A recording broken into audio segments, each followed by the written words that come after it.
Greetings and salutations, Dota fans. Welcome into this edition of the G-1 Champions League. Just about said the wrong thing because I use that greeting for everything, but that's okay. It's the G-1 Champions League. We're in Phase 3 of the Ayesee Qualifier, and we've got a powerhouse taking on an upstart. And yeah, Chain Stack, unfortunately, going to be rolling with two stand-ins. Going to make their task even more difficult today.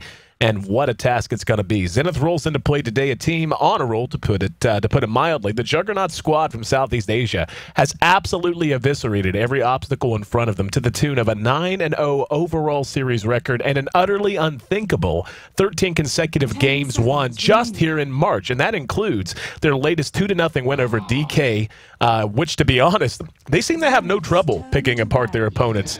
Both in terms of drafting and strategy in that match. They made it look pretty easy. Of all the teams in the Phase 3 field, none have been as consistent in terms of amount of play and quality of play throughout March so far. In fact, Zenith has seen more action in the last 30 days than DK, Rattlesnake, and LGD China combined. They're a well-oiled machine, and at least in the eyes of those keeping score at home, a team that has to be considered one of the favorites to have a chance of knocking off Invictus Gaming in Group B and advancing here out of Phase 3. They're currently 1-0 in the standings, looking to stay perfect in Phase 3 with a win today. They're heavy favorites, but they've shown that they're not a team that'll let that cause them, or that will cause them to play down to their competition, especially with the showdown against Invictus Gaming looming on the horizon. Now, Chains, they're a grab bag of rising talent from Southeast Asia and Australia. They interplay today with nothing to prove and nothing to lose, really. The fact that they're here at all is remarkable in itself, especially for a team that, until about 2 weeks ago, had never played a professional game in their current iteration. But nothing to lose and nothing to prove does not mean they have nothing to gain. They're in that crucial stage of development where they're only looking to keep their name in the spotlight, but attempting to attract sponsor attention as well and etch their names into the collective consciousness of the dedicated Dota fan base. The David to the Goliath that is Zenith, Chains will need to sling more than rocks at their elite opponents if they want to come out ahead today. But with that talent and potential that they've shown us already, a win isn't utterly unthinkable so long as they come out firing early and showcase that teamwork and high-octane pressure style that gave them so much success in Phase 2. But again, Chains playing with two stand-ins. Haven't seen these guys play, know absolutely nothing about them, so I can't really comment on that.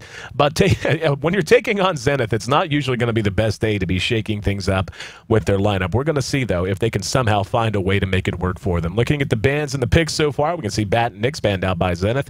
Arguably the two most common bans whenever you are on the dire side. I mean, you just don't want to let either of those heroes go because you can build lineups around them very easily.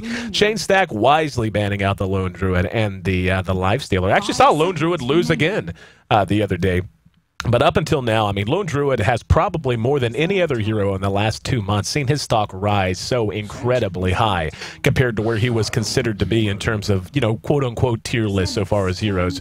And teams really beginning to realize that Lone Druid is a hero that can have an entire team built around him, and he's never really weak so long as he has a decent early start and he has a composition that can make some room on the map for him. So, gonna look at Chains' first three. We got Keeper of the Light, Phantom Lancer, and Shadow Demon. Three really strong picks, and the Keeper of the Light and Phantom Lancer combination, a combination absolutely despised by pub players all over the world, and for good reason. Chakra plus Spirit Lance, it gives you what seems to be an unending string of harassment for free.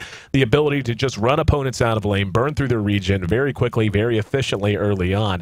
But it is very susceptible to high pressure lineups. Whenever those two are great, whenever they're just kind of sitting back behind the creep wave, Phantom Lancer's last hitting, he gets a dose of Chakra, then he throws out a Spirit Lance, and you've got Shadow Demon to disrupt as well if you really want to go for something. And obviously landing Clutch Illuminates is very, very simple whenever you have a Shadow Demon to lead off with a good disruption. But all three of those heroes, if you just get in their face and hit them once or twice, they got to run for the tower, and they have a real hard time reasserting themselves once they lose position in lane. So that's something that Chains is going to have to be very careful about. Once they get into the laning phase, they have to be dominant early, and they have to stay dominant.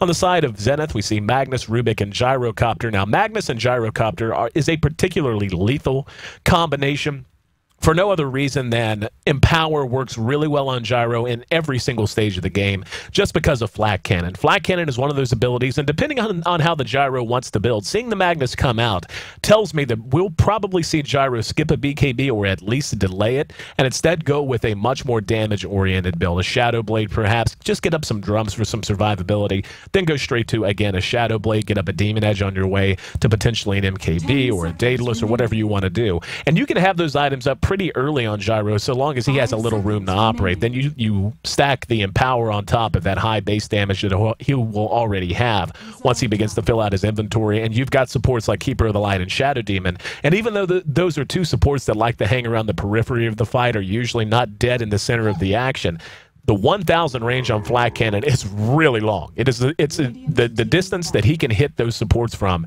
is utterly absurd, even when he's just attacking a creep, even if he's not even attacking an enemy hero directly. So that makes life really hard for those heroes, not to mention a Phantom Lancer. Phantom Lancer is countered in a lot of ways by a Gyrocopter. Call down plus Flat Cannon plus Rocket Barrage is enough to nuke down most Phantom Lancer armies. But what Chain Stack has going for them is the fact that they're going to have a particularly potent little army of Phantom Lancers going. Once they get Phantom Lancer, not only himself churning them out, but Shadow Demon can disrupt one as well to get a couple of illusions of his own. So you're talking potentially twice the size of the illusion army. That tells me that Zenith, looking at that and looking at what they've already picked up, they're not going to want to let this game go super late. I mean, obviously we haven't seen the big time carry pickup from them. Gyro is a late game carry, but usually Gyrocopter is going to want at least one more damage dealer to go with him, even if it's not a damage dealer that scales particularly well into the late game. You want to have a little bit more mid-game potential. A Juggernaut pick would make a ton of sense here. It would allow them to begin pushing towers and exerting some pressure onto Chain Stack. That kind of a hero, I think, would really suit them well. We actually see the DK ban out from Zenith. Don't see DK banned out too much. Hell, don't see him pick too much either. But with his high base armor, that he's certainly not necessarily high base armor, but more Dragon Blood armor that he gets from skilling his passive, that can be problematic for a Gyrocopter, and it can be something that he ends up being a roadblock for him in the mid-game, no matter how he decides to build. So, still waiting on both teams to round out their lineups. We can see Darkseer and the Nature's Prophet banned out by Zenith, just trying to go ahead and limit Chain Stack and what they're going to be able to do teamfight-wise as well as map presence-wise. And we can see the Chain Stack very much worried about pushing early team fights. They want to have room for Phantom Lancer to operate. They don't want to be running into a roadblock of March of the Machines. They don't want to have to worry about the reach and the counter initiation coming out of a Puck and a Queen of Pain.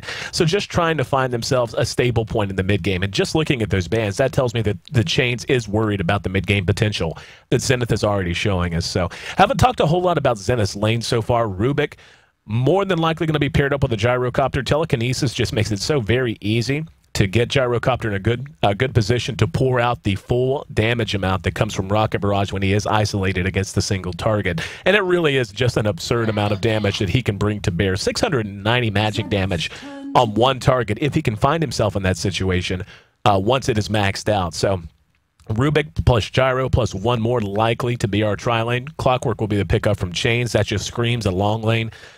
Just someone who's going to try to suck up some experience. You could also mid him if you really, really wanted to, but you never know. I mean, Chain Stack, from what I've seen of them, which granted has not been all that much. I mean, hell, most of us haven't seen them all that much. But from what I've seen of them, they are not at all shy about trying to shake their lanes up. And where the Chain Stack really does a good job is in applying early pressure. So I think we can expect that Shadow Demon in particular to be roaming the map a little bit earlier than we might expect, especially if Zenith gives them their wish. Now, Zenith does have the ability to offensively tri-lane here, and it wouldn't be a bad call.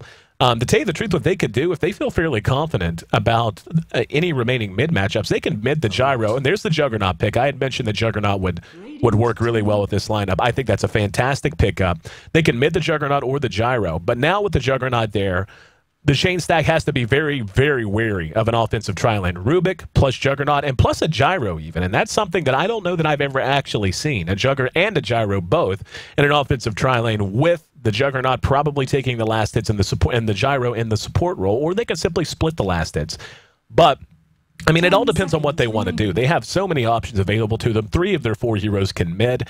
Magnus, an excellent mid. He can also offlane. Right now, it would seem, I mean, just on paper, if you want to go with a standard sort of a draft, it would seem that Rubik plus the Juggernaut plus one more pickup to come out would be a good offensive tri-lane. Mid the Gyro, long lane the Magnus. Or if you're going to offensive tri-lane, you can solo lane the Gyro bottom and just hope to pick up a Clockwork that he'll be up against. And then he'll be able to use Flat Cannon to zone him out and cause him problems in the lane to begin with. So plenty to do on both sides. The Chain Stack is a little bit more narrowed down in what they're going to be able to do with their lineup. I mean, Phantom Lancer does need some protecting. We've seen Phantom Lancers go mid once in a blue moon. 9 times out of 10 doesn't work out that well, though. I mean, even with Doppelwalk, it's really hard for him to do any work there. And we're going to see Tiny picked up. Okay.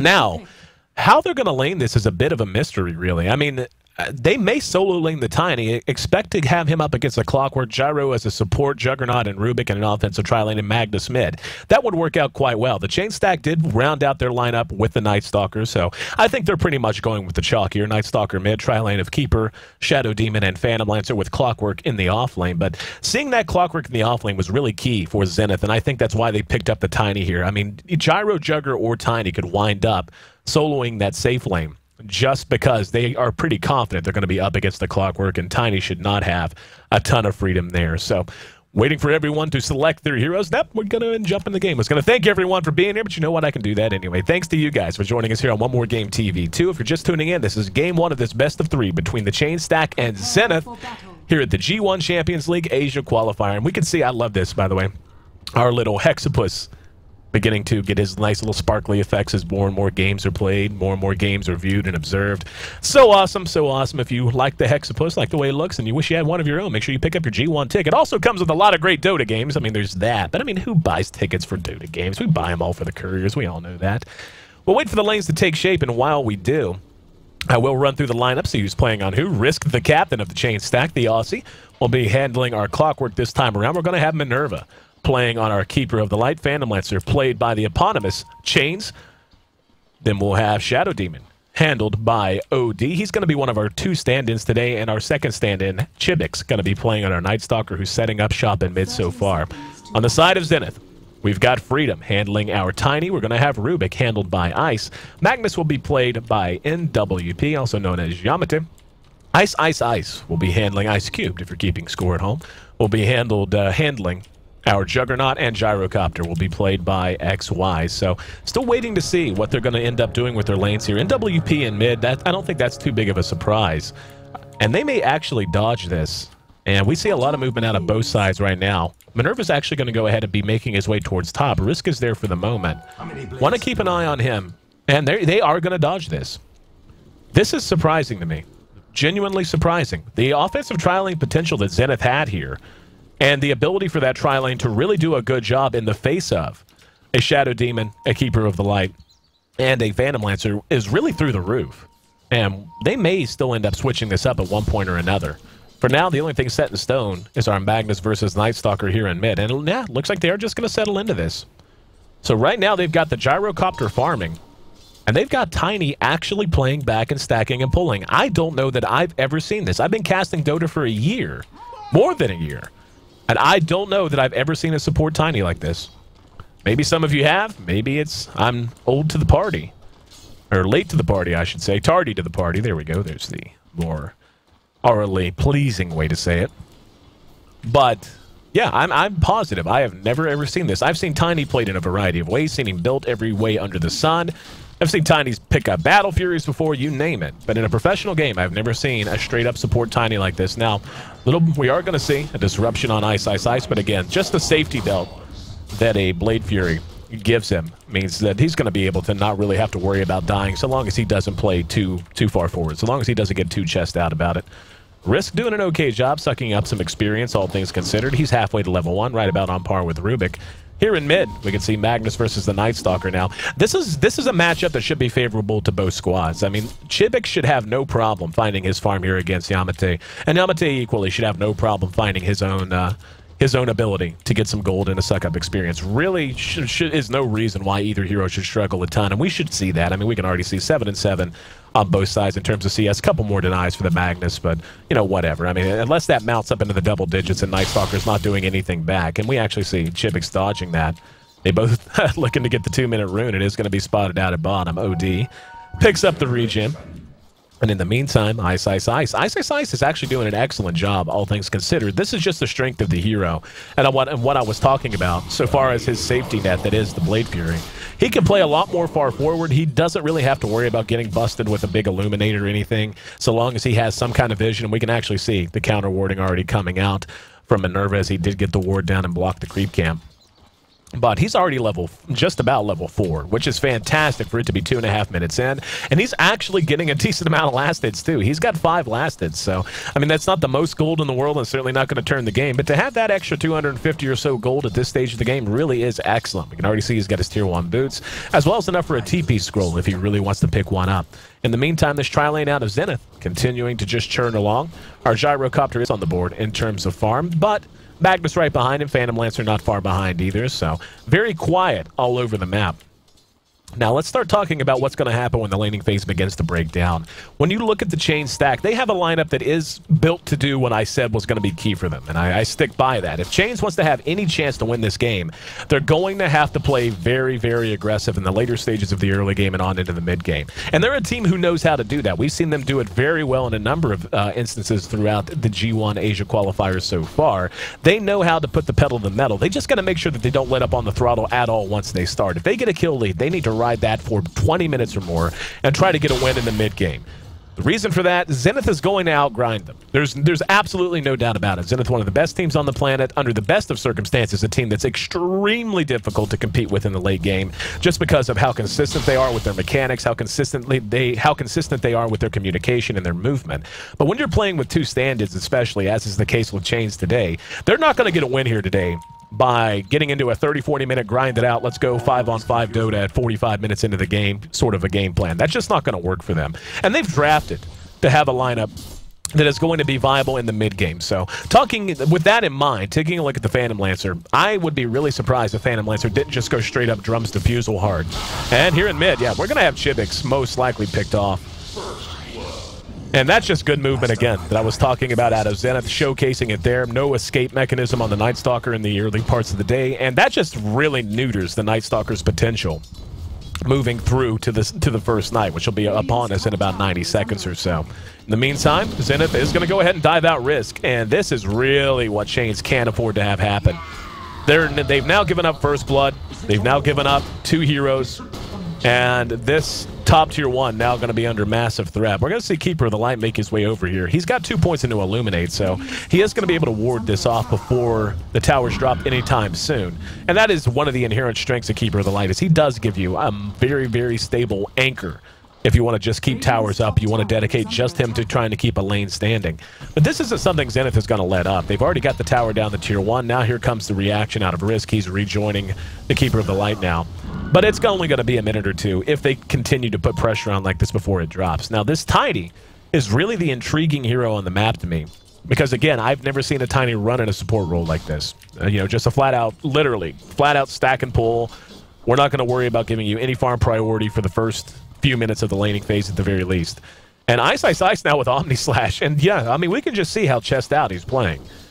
And he's just going to go for it. He's going to take a few last hits, feeling as if he's under no threat whatsoever, and then pull back. All of these lanes going remarkably well so far for Zenith, and now we can see that Chains wants to change that. Courier's just hanging out by the tower, and now we're going to see a Void thrown out. Illuminate, whoo, came up just a little bit short. Now, night has come, so Chibix likely to begin moving across the map to try and make something happen. Very important stretch of 6 minutes right now for them. They have to make something happen in this first night. If they don't, they're liable to just flat out get beat by Zenith very, very soon. The Phantom Lancer is not doing a bad job at all. He's sitting on top of our CS board right now. Still keeping an eye on what items he's going to pick up. Again, I'm really favoring a mid-game centric drums diffusal build.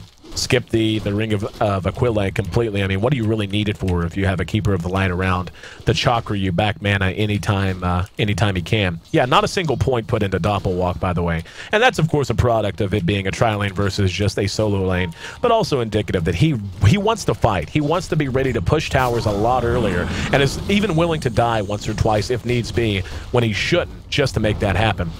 And here comes Ice. Going to go ahead and Blade Fury his way back out, force him off the tower. The tower's still in pretty good shape. Up at top, we can see the tier 1 on the side of Chain Stack, not in the best of shape. It's already down below half health, honestly just about a quarter. Chibix, after that death, making the choice to go ahead and spend these early moments of the first night farming up here in mid. Probably the right call. You want to be effective during the first night as a Night Stalker, but you also don't want to roll out with just tier 1 boots and a couple of Iron Branches. That's just not going to get the job done. And looking at the last hits, we can see Magnus definitely got the best of this matchup, sitting at 38 last hits, 8 denies to the 28 of the Night Stalkers. So Yamate doing a great job handling our horned Magnosaurus. 2-0, only 2 kills on the board. Both belong to Zenith as we approach 8 minutes in now. Juggernaut is just about level 8 himself and beginning to poke his nose around in the Radiant side jungle a bit. That's going to leave Chains free to continue to farm. And still keeping an eye on what items he wants to get up. He honestly could just flat out skip Drums if he wanted to. Now here we're going to have Magnus locked down. There's the Illuminate. RP's going to be spent. He is going to eat that though, but here comes Tiny. Avalanche going to be tossed, and they're going to try to re-engage. There's the Omni Slash as well as the Blade Fury. Got 1 kill. The rest are going to actually make it 2. The rest have to scramble. And yeah, not the best turnaround for Chain Stack. Juggernaut showing up just in time, using Omni Slash and Blade Fury to turn that fight around. And really, the execution wasn't awful out of Chains. They just don't have that much punching power. You can't lose 2 of your 3 lanes in the 1 lane that they won. And honestly, in a situation like that, I mean, obviously they came out ahead. And, you know, I'm going to qualify this before I make this statement. Obviously, this tri-lane versus the solo Ice was a win for Phantom Lancer. They did a better job. Phantom Lancer has 50 last hits at 8.5 minutes, which is solid. But Juggernaut's level 8... and he has 25 last hits in a lane where it was 3-on-1 for the most part. That, even though if you measure it up out of context and just say who got the most out of that, then yeah, you go, well, that's obvious. There's tri-lane, and Phantom Lancer got some farm. So you would say that goes the way of Chains. But for a Juggernaut to have done as well as he did there, and to free the map up for the rest of his team, and to guarantee that Gyro had that kind of farm, and Tiny, I mean, even Tiny sitting at 12, that's not god-awful. Given the situation he was in most of the early game, he's going to be level 6 before long. He's just a few points short of level 5 now. But, yeah, I mean, it's... Chains... I worry much for them right now, because they've got nothing out of their Night Stalker. He's died twice already. 3-0 on Juggernaut. So that's our solo lane hero. The hero that should be feeling the weakest as we get to the later stages of the early game is already done enough work that he's going to be in great shape levels-wise. He's going to have plenty of gold, and he's going to be on his way to an early set of items that he really should not have at this stage. 2 deaths on the Tiny, or excuse me, 2 assists on the Tiny, 2 assists on the Magnus. They found some gold as well. Then you've got 2 deaths on the Clockwork. Compare that to the Juggernaut, who was in a very similar situation. 1 death on the Night Stalker and 1 on the Shadow Demon. And given that their lineup and the way that they seem to be building right now, and again, keeping an eye on Chains, yeah, he is going to go right for the defusal. And that plays in exactly to what I was talking about what their game plan had to be. This is not a game where they want to take their Phantom Lancer to 40 or to 50 or to 60. This is a game where they need him fighting and pushing quickly. And this is honestly a little more extreme than I thought they would go. Drums, I feel, is pretty essential to a Phantom Lancer to be able to fight. But going straight for the defusal, they're going to start bouncing him around and looking to do damage with him very early on. They're going to look to capitalize on that ahead of the Gyrocopter. Gyro will be getting himself a Shadow Blade, which again, I think plays, you know, I kind of predicted that during the draft, that skipping the BKB in this situation, going right up to the damage build, and he's going to synergize that along with Magnus. And Magnus has not put a point into Empower yet. That's pretty typical. He'll probably go ahead and max his Skewer. And then at 11, obviously, he'll take his second point into Reverse Polarity. But, I mean, Empower is going to be coming out right about the time that Phantom Lancer and Gyro both want to fight. So the timing of it's going to work out just fine for them. And that's just understanding the context of the game and the pace of the game. Ice has actually just picked up a support item here, going with the Urn. Nothing wrong with that. Gives him a little extra mana regen. He actually went Arc Boots as well, and that's really, really cool. I think that's such a cool item choice from him. Phase Boots or Treads are usually the order of the day on a Juggernaut. And then if they really are worried about mana, they'll just spend 600 gold and get a bottle. But Ice in this lane, opting to go ahead and get up an Urn plus Arcane Boots, that's a Juggernaut who is going to want to fight all the time. That's a Juggernaut who's going to want to be pushing all the time. He's going to hook up with his teammates very soon. And they're just going to start pushing towers. And we can see the Shadow Blade is complete on XY now. So everything really going quite swimmingly for them. And we just hit 10 minutes. We'll see Chipix pick up a DD. They'll go into his bottle. Go ahead and take a look at our net worth. We can see the Gyro, as I would say is pretty predictable, sitting on top of the net worth tab. 3 of the top 4 all belonging to Zenith. Not the situation you want to find yourself in if you happen to be on the side of Chain Stack. The gold, yeah, leveled out at about 5,000, but moving in the direction of Zenith as well, and the experience right in that general vicinity too. 1 to 4, Chain Stack didn't manage to get 1 on the board at the very least, but Zenith in utter control of this game so far. And back to our Phantom Lancer. Yep, he's not super far away from his defusal. It's going to come out in time for them to try and defend a push here, if the push is going to come. And actually, Juggernaut's just going to get himself a solo kill here in the jungle. So Ayesee is just being a one-man wrecking crew moving through that jungle. And he's actually going to go mech. So yeah, this is a really cool approach to this Juggernaut. And I've seen Juggernauts build like this before, but not quite to this extreme. Like, I've seen a Juggernaut get a mech, but I don't know that I've ever seen a Juggernaut get a set of Arcane Boots, a mech, and an Urn. And I just think that's such an excellent way to play him, given what they're going to be up against, given the strengths they're going to have, and given the fact that Juggernaut is not a right-click hero for the most part.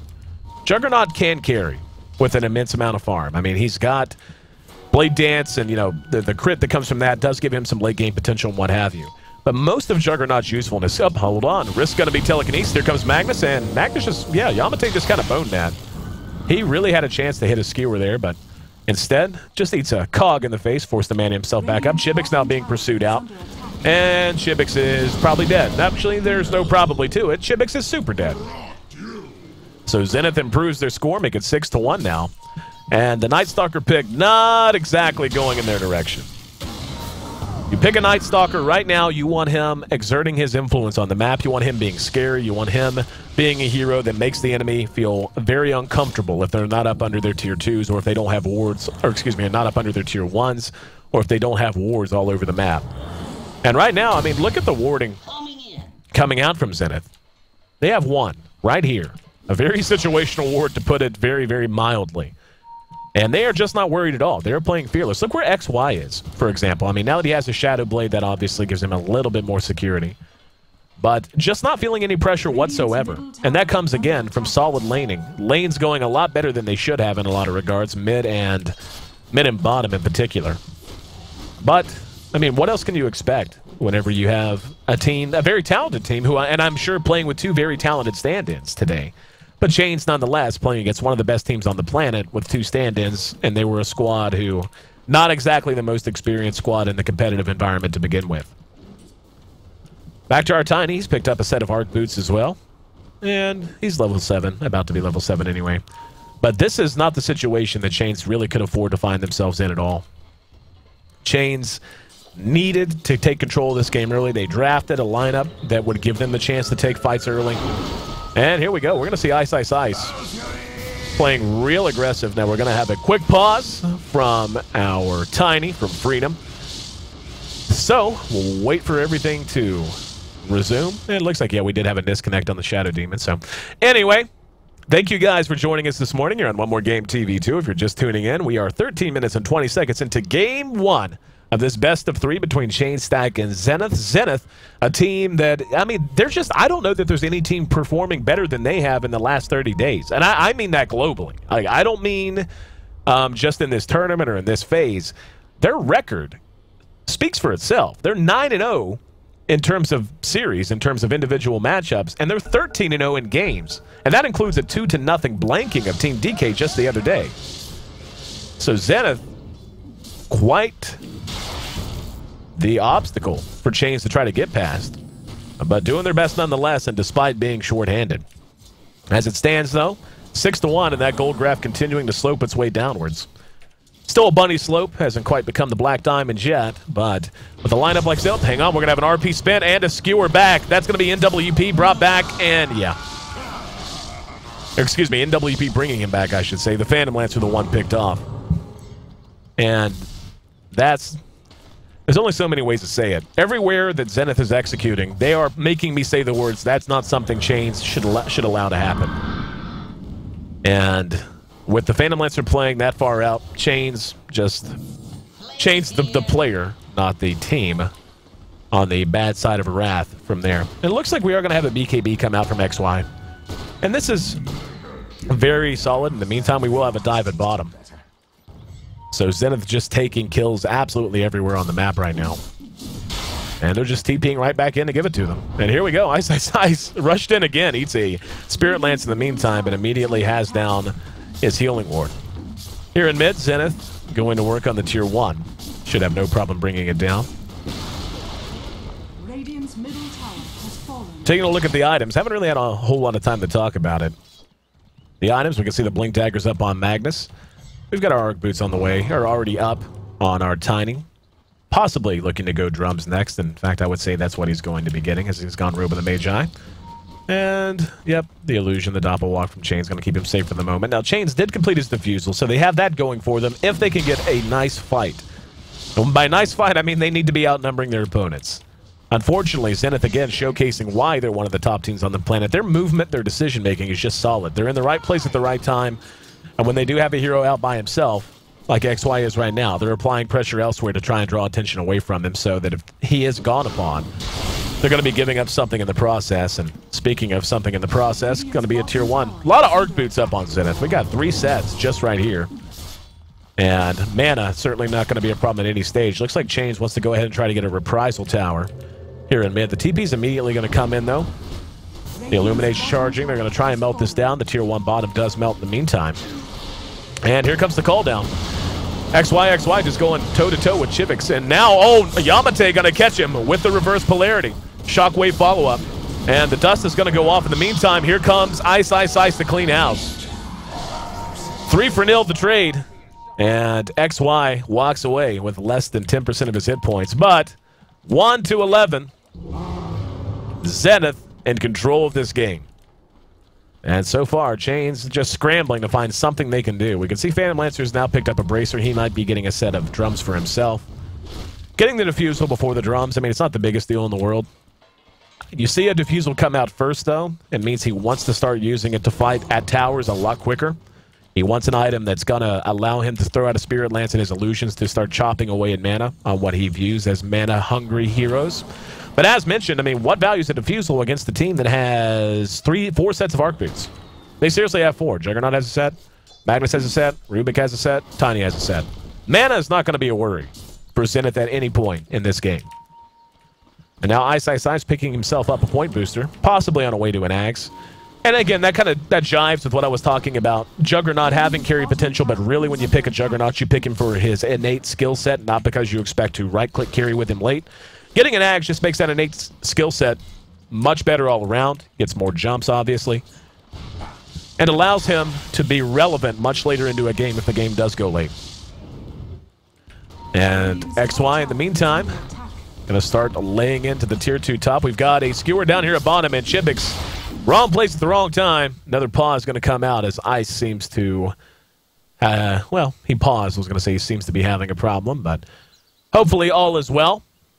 17 minutes into the game, 12 kills on the board, all but 1 belonging to the Southeast Asian squad of Zenith. Looks like Ice is having problems. Since his comp's having issues, I would have never known it. Not gonna lie, would have never guessed. While we have this brief moment of downtime, guys, would love it if you would check G1.2p.com. That's our coverage hub for the G1 Champions League. You can find great articles. New interviews just went up today, actually, so you can check that out as well. Lots of good coverage for the G1, as well as your caster hub and everything you need. Informations, brackets, schedules, you name it for the G1 Champions League. And Chibix will be finished off, no problem. Ice showing, you know what? Comp problems or not, I can hit Q. That's not a problem. And now, Zenith with the mechanism complete on the Juggernaut. Magnus goes for a ride. Not necessary freedom. BM, bro. BM. Get manner, please. But the tier 2 not even really going to be contested, I don't think. I don't know what they can do. They're just so far ahead. 12,000 gold ahead at 18 minutes in. The experience even higher. And that's the thing is, generally you'll see a game like this, or at this stage of the game, one team will tend to be ahead by gold, but the experience will at least be in range. But when the other team is this far ahead experience-wise as well as gold, I mean, and we can already see Refresher is going to be the choice for Yamate. He's got his first Oblivion Staff on the way to it. Or his Oblivion Staff on the way to it, I should say. But, I mean, this is just... You feel for Chains. I mean, this is a team who impressed the world in getting here to begin with. And just not able to execute mechanically here. or just being out-executed. I mean, not to take anything away from Zenith. I don't want to make it sound like Chains is only losing because they beat themselves. Zenith did pretty good Dota team, last I heard. Last I heard. And when they're playing well like they are today, and then you're playing short-handed like Chains is today, and the people you do have are having some struggles and making things work out for them in lane and elsewhere on the map, generally not going to give you a favorable result. And Ayesee will be getting an axe. He's now added a Blade of Alacrity to go with his point booster. He's honestly not far away, only about 1,500 gold away from having it. Minerva going to spam what little he can, but with a mech up, with Healing Ward, with the shoe store's worth of arcane boots at this point. I hear Blue's in this season, at least that's what Zenith tells me. Don't know that they can. They honestly may just be able to clear. Yeah, I mean, that's the last outer tier tower remaining. They're probably just going to push the racks right now. The ult was popped by Night Stalker. And, yep, XY with his BKB, with the Aegis. He has a Morbid Mask. And the mech being used. And here we go. There's going to be an avalanche that's going to catch him. And there's the skewer from Magnus. Poor Minerva cleaned up very easily. Risk drops the cogs, but not sure what they're going to do there. And I guess you drop the cogs there just so they don't chase you to the well at this point. The tier 3 will be dropping. And I would anticipate the GG is likely to come out any time now, as Chains literally can barely leave their well at this stage. 1 to 13. Zenith ready to close this game out. Melee rack's already down. Ranged rack's on its way out as well. And they're actually just going to back out here. Just playing super safe. Going to go ahead and rotate to mid most likely. There actually isn't a tier 2 mid remaining, at least for the moment. But going to go grab the creep wave, and in the meantime, Ice and XY just not carrying that much. We're going to see Chibix engage on Ice, but now as the cavalry arrives, there's the Omni Slash, and that's just mean. That's just mean, Freedom. He was dead already. He was dead! And you toss a dead body. Oh, a horrible joke just popped into my head. Oh my goodness. One of those, you ever just have a joke pop into your head that you know you're never going to say out loud, but just the fact that you thought of it makes you feel like a horrible human being? I just had that happen. So not repeating it on air, too. Anyway, last tier 2. Gonna be dropping to Zenith now. Chain Stack can do little more, but spam from a distance and hope somehow that Zenith will make an unprecedented string of mistakes to open this game back up to them. 20,000 gold at 22 minutes in. That's the lead for Zenith. Coming up on 20,000 experience as well. And yeah, they're just being methodical, patient, and very, very consistent in the way that they're clearing this map. Tiny's rotated his way down the bottom. The refresher not far away from Yamate, so maybe we'll get to see a double reverse polarity just for the SNGs of it all. Chains has completed his drums, at the very least. Drums defusal, 22 minutes, not bad. Doesn't help when you've already lost racks, but, you know, it could be worse. It could be much worse. Poor Chibix, the stand-in, having a very unpleasant game, I'm sure. Really just unable to contribute much of anything. And not just because, you know, again, not as a slight to him as a player, but the Zenith just able to hit the right points, find the weaknesses in the lineup, exploit any openings anywhere they occurred on the map, and they are just absolutely rolling right now. We can actually see, and this is something I didn't even consider, but is really brilliant, really, is the Empower going on the Tiny, giving him plenty of punching power to make up for the fact that he's built predominantly like a support. He did go ahead and get himself up a set of drums following the arcs, and now he has a point booster on his way to an Axe. I don't think we're going to see the Axe, but hey, you never know. We will see it out on Ice Cubed. And we'll see him use it up. There was the RP wound up. Yep. Yamate just celebrating. The Aegis will be popped here, so able to bring down XY at least once. And Zenith, I'm really surprised Zenith isn't just rushing this now. Yep, here we go. They're going to move up a little bit more Illuminate. Still doing decent-ish damage with the healing ward there. Not nearly as threatening as we can see. XY is already back to full health. There's the toss. They're going to go ahead and toss the Omni, or toss the Juggernaut. Gets off the Omni Slash. And the second set of racks here in bottom. Likely to be dropping soon. There's a buyback from Minerva. They're going to challenge this. Tiny going to land an avalanche. Only catches Shipix. Now silenced down. Here comes XY. There's a call down. There's the RP. Caught 2 right in the middle of the call down. Phantom Lancer doing what damage he can. There's another toss of ice. Manages to get a couple of kills himself. And now he'll grab Risk as he runs for the well. And that'll be the GG. 19-1 in a 24-minute game. And Zenith showing why they are considered to be one of the, if not the current strongest team in Phase 3, at least in terms of their pure consistency and performance. This means that they improve their record in games, just in games, to 14 consecutive games won with this win here now. Obviously, Chains going to have a chance to try and knot it up in Game 2. Gonna have to put together a different game plan, though. They're gonna have to go in the showers. They're gonna have to talk it over, flip some tables, draw some diagrams on the old chalkboard, or if you're new school, on the dry erase board. You're gonna have to pound some Gatorade and rethink things. As the win from Zenith, about as lopsided as it comes. 25,000 gold in 25 minutes. That's 1,000 gold advantage built by Zenith over the course of this game. The experience just about there as well.